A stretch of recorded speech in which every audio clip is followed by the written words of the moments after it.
नमस्कार दोस्तों। आज की कहानी है एक अनोखा बंधन। अविनाश को ऑफिस से छुट्टी नहीं मिली थी, इसीलिए हम शादी में सिर्फ 2 दिन पहले ही पहुंचे। ऑटो से उतरते ही कई जोड़ी आंखें हमारी ओर उठ गईं। उन आंखों ने हमें, खासकर मुझे देखकर आपस में खुसर फुसर शुरू कर दी।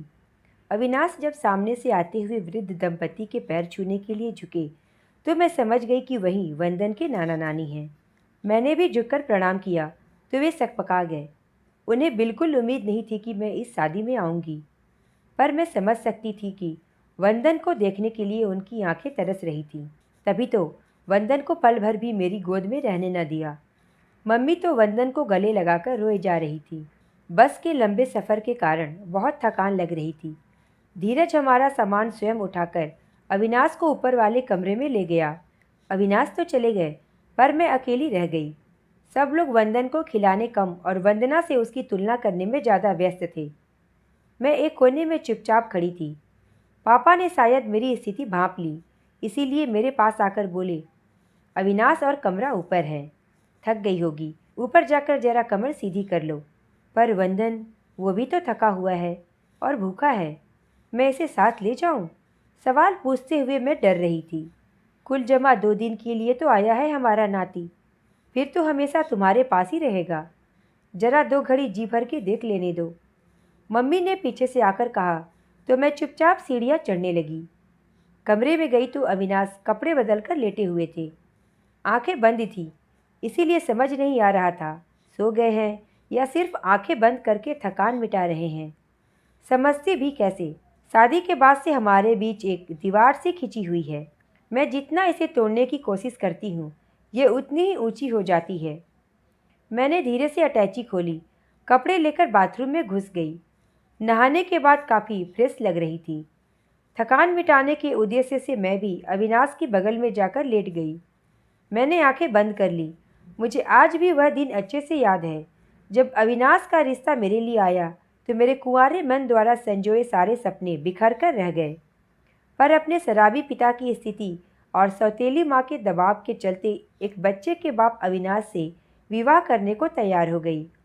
मेरी सहेलियों को जैसे ही मेरी सगाई का पता चला, बधाई देने चली आई। शर्म के मारे मैंने उन्हें वंदन के बारे में नहीं बताया, लेकिन अपने सबसे करीबी सहेली नीलम के सामने दिल का दर्द आंसुओं के रास्ते बाहर आ गया।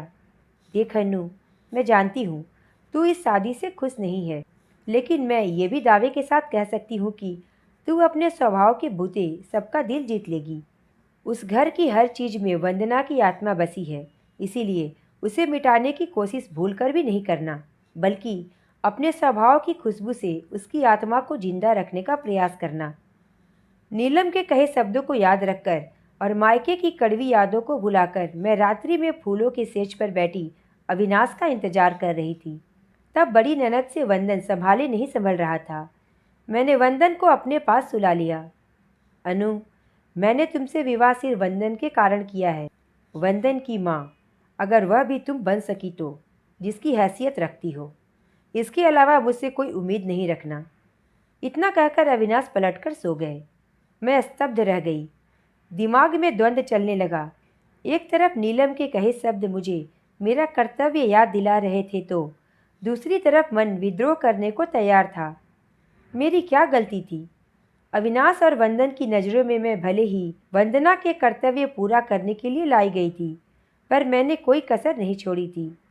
मैं नहीं चाहती थी कि जो सौतेलेपन का दंश बचपन से लेकर अब तक झेला है, वो वंदन के हिस्से में आए। लेकिन मेरी इस निश्चल ममता को भी शक के कटघरे में खड़ा कर दिया। पड़ोस वाली राधा चाची अम्मा को बार बार समझा देती, मुझे ये ज़रूरत से ज़्यादा प्रेम ठीक नहीं लगता। देखना, एक बार खुद के बच्चे हो जाएंगे तो वंदन को एक तरफ कर देगी। ये तो सब दिखावा है, दिखावा। यह सुनकर मन कसैला हो गया। अम्मा के मन में डर बैठ गया, लेकिन उन्हें क्या पता था कि अविनाश ने मुझे छुआ भी नहीं है। पर मैंने उन्हें कह दिया कि इस घर का वारिस सिर्फ वंदन ही रहेगा। तब जाकर अम्मा को तसल्ली मिली। मेरे इस वाक्य ने मुझे अम्मा के दिल में जगह दे दी। फिर अम्मा ने मुझे विस्तार से वंदना और अविनाश के प्रेम प्रसंग से लेकर विवाह की बातें बताईं। वंदना अविनाश के सबसे गहरे दोस्त धीरज की बहन थी, इसीलिए शादी में कोई खास दिक्कत नहीं आई। वंदना और अविनाश की शादी के बाद भी धीरज और अविनाश में जीजा साले से अधिक दोस्ती का रिश्ता था। वंदना धीरज की इकलौती बहन थी। उन्हीं से मुझे पता चला कि अगले महीने धीरज का विवाह है और अविनाश उसमें शरीक होने अकेले ही जा रहे हैं। यह सब सुनकर मैं सोचने पर मजबूर हो गई। मैं अपने दुख को इतना बड़ा समझ बैठी कि वंदना के परिवार वालों को भूल ही गई। वंदन भी तो आखिर धीरज का भांजा है, उसकी निशानी वंदन तो है ना। उसका मन नहीं करता होगा वंदन से मिलने का? जरूर करता होगा।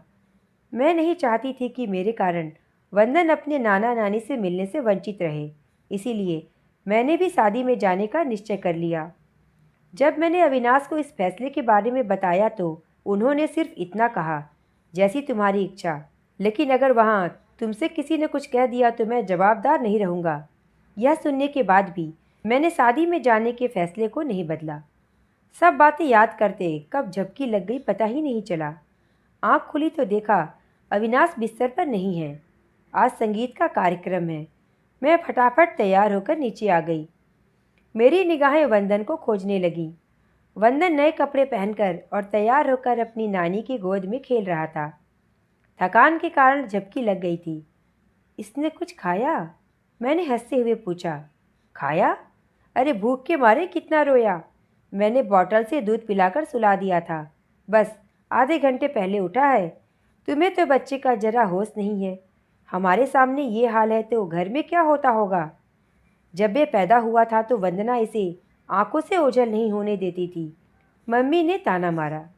मैं वहाँ से उठकर दूसरी महिलाओं के साथ बैठ गई। धीरज भी वही खड़ा था। उसने कुछ नहीं कहा। वंदन अपने नाना की गोद में खूब थिरका।